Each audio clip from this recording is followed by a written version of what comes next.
Eu sou o Amílcar Correia e este é o P24. A violência doméstica é o crime mais praticado em Portugal. Porquê? Só nos primeiros 6 meses do ano foram registadas mais de 18 mil denúncias entre a PSP e a GNR. Entre janeiro e junho foram detidas 1.073 pessoas suspeitas do crime de violência doméstica. Dessas detenções, 767 foram efetuadas pela GNR e 306 pela PSP. Segundo o Jornal Público, no caso da PSP, o número representa uma diminuição de 33% face ao mesmo período do ano passado. Estes números podem ser explicados, segundo a Ordem dos Advogados, pela dificuldade em obter prova. Na última semana de agosto, a PSP registrou quase 300 casos de violência doméstica e deteve 5 suspeitos da prática do crime mais vulgar em Portugal. Para se ter uma melhor noção do que está em causa, é preciso dizer que o número de casos de violência doméstica representa o dobro das infrações registadas por falta de seguro de responsabilidade civil ou por falta de inspeção periódica de veículos, o triplo das ocorrências de condução sob a influência de álcool e mais do que 5 vezes a quantidade de causas por falta de cinto de segurança. Nas últimas semanas têm sido conhecidos vários casos de grande violência que vitima, a regra geral, as mulheres. Afinal, porque é que este crime é tão frequente em Portugal e porque é que se trata de um crime cada vez mais praticado durante o namoro ou até contra os pais? É sobre isso que nos fala Cátia Pontezeira, criminóloga, professora da Universidade da Maia, que integra o Observatório de Mulheres Assassinadas do Mar, União de Mulheres Alternativa e Resposta. Bem-vindos ao P24, o seu dia começa aqui. Cátia Pontezeira, bem-vinda a este P24. Começo pelo título deste episódio. A violência doméstica é o crime mais praticado em Portugal, ainda. E porquê? Ora, antes de mais, muito obrigada pelo convite também. Portanto, o crime de violência doméstica é um dos crimes, de facto, que é o mais praticado em Portugal e eu diria que é mais do que um crime, é também um problema de saúde pública. Este crime está enraizado em concepções que nós vamos tendo na nossa cultura e na nossa sociedade em relação aos relacionamentos amorosos e até temos alguns mitos, não é? Quando nós entramos num relacionamento amoroso, estamos com a nossa cara metade e, portanto, alguns mitos associados também aqui a perdermos alguma da nossa entidade quando entramos num relacionamento, em função de abdicar de uma parte de nós, e que são estes mitos bem enraizados e culturalizados na sociedade, que acaba por criar o terreno fértil para existirem de facto estas situações de violência, quando ao entrar numa relação, uma das partes considera ter mais poder sobre a outra, mais controle sobre a outra. Ora bem, quando assim é, naturalmente que as relações não são equitativas como devem ser e que, portanto, existe aqui esta permeabilidade ao controle, ao ciúme e, portanto, à violência.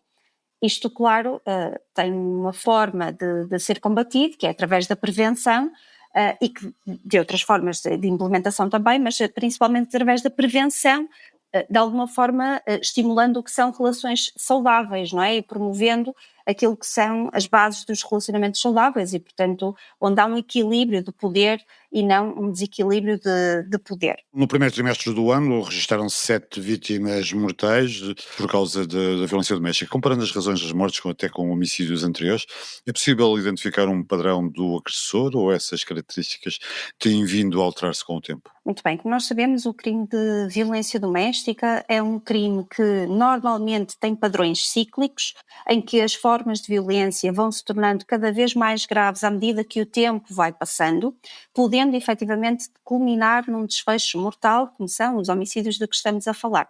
E aquilo que se vai verificando na literatura e também nos casos a que vamos assistindo em Portugal é que estes homicídios em contexto de violência doméstica ocorrem normalmente de forma bastante violenta, portanto são homicídios, mas eu diria que são mais do que isso, são também aquilo que nós enquadramos como femicídios, que são assassinatos de mulheres pelo facto de elas serem mulheres e por razões de género. O que é que isto quer dizer? Que não é, aqui permitam umas aspas, não é apenas uma morte, é uma morte que é antecedida de anos de violência, muitas vezes décadas de violência. É uma morte que ocorre com grande violência, portanto excesso, um overkill, um excesso na produção do ato de matar, e também ainda uma morte que após o ato, portanto no que sucede ao homicídio, não é? Muitas vezes é uma morte que é oculta, temos visto e assistido cada vez mais a cadáveres que nunca chegam a aparecer e, portanto, mulheres desaparecidas. São mortes que se procuram justificar de alguma forma em tribunal, até atribuindo culpas à própria vítima mortal, e, portanto, estes são os padrões deste tipo de femicídios, daí que sejam ainda mais do que homicídios, são femicídios. Ao longo do tempo, tradicionalmente, estas mortes vão se mantendo na mesma lógica de que são antecedidas, na maior parte dos casos, por técnicas de controle coercivo e de posse muito grandes e que estão muito visíveis neste tipo de homicídios e não estão noutros contextos em que homicídios também ocorrem. Daí a importância de olharmos para estas mortes com a sua especificidade, com a sua profundidade naquilo que as antecede e também as sucede. Como dizia um agressor num caso recente, muito badalado, bater na mulher era uma coisa de homem, e cito, não é? Uma paulatina diminuição dos direitos das mulheres, que aparenta estar em curso, por oposição a sinais de exacerbada masculinidade, pode incentivar, alimentar este tipo de violência que, como disse, é uma violência que começa por ser de género. Exatamente, portanto, estas formas de violência são formas de violência de género precisamente porque um dos géneros é considerado pelo outro enquanto inferior, enquanto tendo menos poder e, portanto, a outra pessoa, normalmente em casais heterossexuais, estamos a falar da figura masculina, considerar que por estar num relacionamento deve mandar e comandar a outra pessoa e que, portanto, a outra pessoa deve obedecer e ser aqui mais submissa às suas decisões. Quando entramos numa situação de um conflito num relacionamento, neste tipo de relações mais tóxicas, aquilo que se verifica é que se não houver a submissão, neste caso por parte da figura feminina, a figura masculina tem tendência para considerar que pode utilizar estratégias de violência para conseguir aquilo que quer e, portanto, para controlar e quase deter em termos de posse aquela pessoa, não é? Portanto, daí que surjam muitas vezes os estigmas relacionados ao relacionamento amoroso, não és minha, não és de ninguém, e portanto é isto que nós temos de combater, porque uma relação quer-se para ser saudável, equilibrada e onde a violência não pode ter lugar. E, portanto, se num relacionamento a pessoa, uma das pessoas, sentir insegurança, sentir desconforto, sentir medo com o parceiro ou a parceira, isso não é uma relação saudável. E, portanto, o incentivo e o apelo aqui é que, de facto, cada vez mais as pessoas procurem identificar padrões e sinais de alerta para relações que não são saudáveis, para que possam, de facto, procurar ajuda especializada e, eventualmente, abandonar estas relações. Claro, que isto tem que ser seguido também por uma intervenção com a pessoa agressora, que é algo que não podemos esquecer, não é? Todas estas questões de prevenção são muito importantes, mas também é fundamental a parte da intervenção com as pessoas agressoras, porque se não houver intervenção, naturalmente que as pessoas agressoras não vão por si só descobrir que fizeram algo de errado. É preciso que haja uma intervenção por parte do Estado com as pessoas agressoras para que possam de facto reeducar para aquilo que são relações saudáveis, ou pelo menos fazer essa tentativa. A Cátia tem estudado com bastante profundidade a violência no namoro. Ela sempre existiu ou hoje é um tema mais comum por ter sido desocultado, por um lado? Por outro lado, essa violência no namoro acaba por ser sempre um preâmbulo de violência doméstica, violência de género na idade adulta? De facto, a violência no namoro tem sido um tema cada vez mais estudado e, portanto, naturalmente cada vez mais falado na comunicação social e na própria sociedade, e é muito importante que assim o seja, porque aquilo que vamos percebendo é que cada vez mais cedo se estão a iniciar relações íntimas e, portanto, relações de namoro. O que, à partida, poderia não ser nada de grave, desde que, de facto, a sociedade já esteja preparada e estas crianças já estejam preparadas para poder defender os seus próprios direitos, para poder defender a sua própria individualidade. Na verdade, quando estamos a falar dos períodos da adolescência, estamos também a falar de um período em que a personalidade da pessoa se está a formar e, portanto, introduzir neste contexto em que a pessoa está a formar a sua identidade e a sua personalidade, uma situação de violência é mexer naturalmente, drasticamente, com a sua evolução enquanto pessoa, não é? Enquanto identidade. E, portanto, tem aqui um impacto muito grande.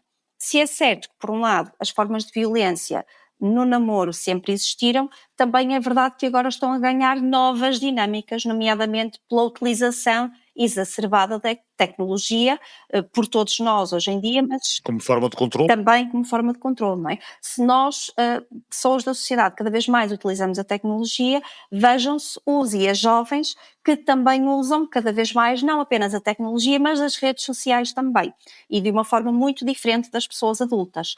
O que é que tem como nova dinâmica esta realidade? Que não traz novas formas de violência, mas traz novos meios para exercer violência, não é? O controle, como dizia, a própria dependência, não é? Tudo isso é exacerbado pelo uso do digital e que traz consequências para as vítimas muito mais devastadoras, porque de repente temos formas de controle que podem não apenas estar visíveis para aquela vítima, mas para toda a sociedade, não é? De repente temos, por exemplo, fotografias íntimas que não apenas são impressas e podem ser mostradas a outra pessoa, como podem estar online e, portanto, com uma audiência muito maior e com um potencial impacto para as vítimas muito maior. Portanto, esta deve ser uma realidade, o mundo digital também, que nos deva preocupar e que nos deva incentivar a fazer estudos profundos sobre como impedir que estas formas de violência proliferem neste mundo digital e principalmente como intervir quando esta ocorre, não é? Intervir tanto com a vítima como com a pessoa ofensora e como também numa intervenção ao nível de travar o escalar desta propriedade no mundo digital, o que é, obviamente, possível ser feito. E, portanto, temos de estar sempre muito atentos a estas realidades, que são realidades que vão alterando ao longo do tempo. Infelizmente, não vemos uma tendência decrescente na percepção de crianças e jovens do que é a violência no namoro, ou seja, nós continuamos a ter uma taxa muito elevada de legitimação de formas de violência e, portanto, jovens, estamos a falar acima de metade da amostra que é nacional e que o Omar tem vindo a implementar esse estudo e, portanto, mais de metade dos jovens a nível nacional não reconhece algumas das formas de violência enquanto violência no contexto de namoro. Ora, não reconhecendo estas formas de violência é o início de um caminho para que estas formas de violência sejam ou praticadas ou aceites numa relação de namoro. E, de facto, como dizia ainda há pouco, se a relação de namoro começa em idades juvenis por ser violenta, esta violência é normalizada no crescimento destes jovens e, portanto, a probabilidade de que se mantenha na vida adulta, passando então àquilo que nós chamamos a violência doméstica, que naturalmente também inclui a violência no namoro, essa probabilidade é muito grande, porque se não há uma intervenção atempada para demonstrar a estes jovens o que são relacionamentos saudáveis, então há uma normalização do que são os relacionamentos abusivos como aqueles que são tradicionais e, portanto, mais comuns e, por isso, violentos e que não é, obviamente, o que se deseja. Daí a importância de se investir seriamente na prevenção a longo prazo, numa prevenção primária que é feita com todas as crianças e jovens para o que são relacionamentos saudáveis, não apenas no namoro, mas também entre pares, não é? Para o que são os direitos humanos e a importância de respeitar estes direitos humanos. E que desta forma, só desta forma, prevenindo a longo prazo, que naturalmente a prevenção, quando é feita desta forma, em contexto escolar para todas as crianças e jovens, os efeitos desta prevenção não são mensuráveis amanhã, não é? Estamos a falar de uma prevenção que vai ao longo do tempo, mas que é fundamental para que a longo prazo, de facto, não tenhamos este crime como aquele que é mais praticado por toda a sociedade e portanto, que é, de facto, um problema de saúde pública que temos neste momento em Portugal. Cátia, para terminar, faz sentido agravar as penas dos agressores? O que é que falta do ponto de vista de resposta pública? Muito bem, além da prevenção e da intervenção com as pessoas agressoras de que já falamos, de facto a resposta do sistema de justiça é fundamental, porque é esta resposta que vai também impulsionar a que este crime seja possível de prevenir, não é? Uma resposta que seja adequada e justa à gravidade deste crime. E, portanto, antes, se calhar, de falarmos de agravação de penas, que lá iremos, é também muito importante falar sobre como é que este crime é olhado e, portanto, passar ou promover a mensagem que este crime deve ser olhado com a, de facto, gravidade que ele tem. E por isso temos de olhar também para as altas taxas de arquivamento que este crime tem. Portanto, quando o crime é denunciado, é investigado e depois há lugar a uma acusação ou um arquivamento, e aquilo que vemos no crime de violência doméstica é que existem altíssimas taxas de arquivamento destes crimes e, portanto, crimes que nem sequer chegam a ir a tribunal. Porquê que isto acontece? Porque continuamos a colocar a responsabilidade de provar o crime de violência doméstica na vítima. E isso não pode ser, e é contra o próprio processo penal e o direito processual penal e o direito penal que temos em Portugal. Portanto, não é a vítima que tem que provar de que o crime aconteceu, e muitas vezes o que acontece é que a vítima inteligentemente se remete ao silêncio para a sua própria proteção, mas é preciso produzirmos outros meios de prova para que, de facto, o crime se sustente depois em tribunal.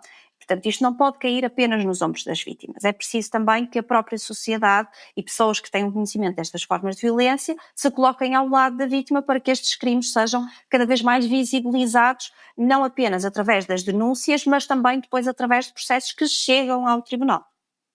Quando chegam ao tribunal, aí sim, temos também que falar não apenas do agravamento das penas, para que de facto a violência doméstica seja encarada enquanto um crime grave, mas também, e neste momento mais proeminente, efetiva atribuição das penas de prisão, ao contrário daquilo que se tem visto muito nos próprios processos, que são as penas suspensas na sua execução. Portanto, a pessoa é condenada, mas depois a pena é suspensa na sua execução, e isto permite, de alguma forma, alguma ligeireza no trato ao crime de violência doméstica. Que se diga, também desde já, que é um crime que lesa naturalmente aquela pessoa, mas é mais do que isso. É um crime que coloca literalmente em risco a vida daquela pessoa, mas é um crime também que coloca, de alguma forma, em sentido mais expandido, a vida da pessoa em risco, em termos da sua saúde mental, em termos da sua capacidade para o trabalho, em termos da sua capacidade de ter algum bem-estar na sua vida.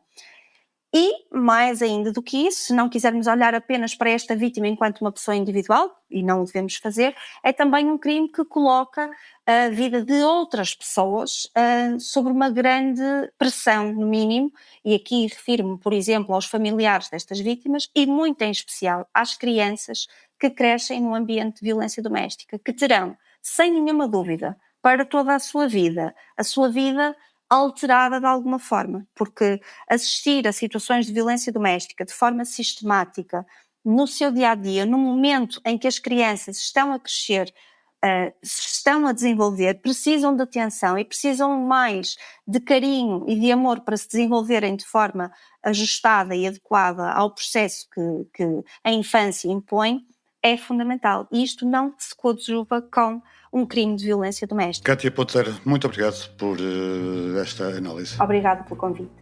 Apregou a julgamento a ação penal 2668 para análise da procedência ou improcedência dos pedidos. Jair Bolsonaro começou a ser julgado esta terça-feira no Supremo Tribunal Federal do Brasil, num processo em que é acusado de planear um golpe de Estado. A provável condenação do ex-presidente deverá deixar o bolsonarismo irremediavelmente órfão.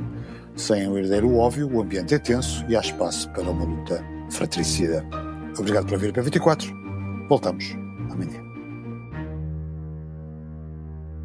Para não perder os novos episódios, subscreva este podcast do Público na sua aplicação preferida. Para além deste programa, há mais para descobrir em público.pt/podcasts. O Público fica no ouvido.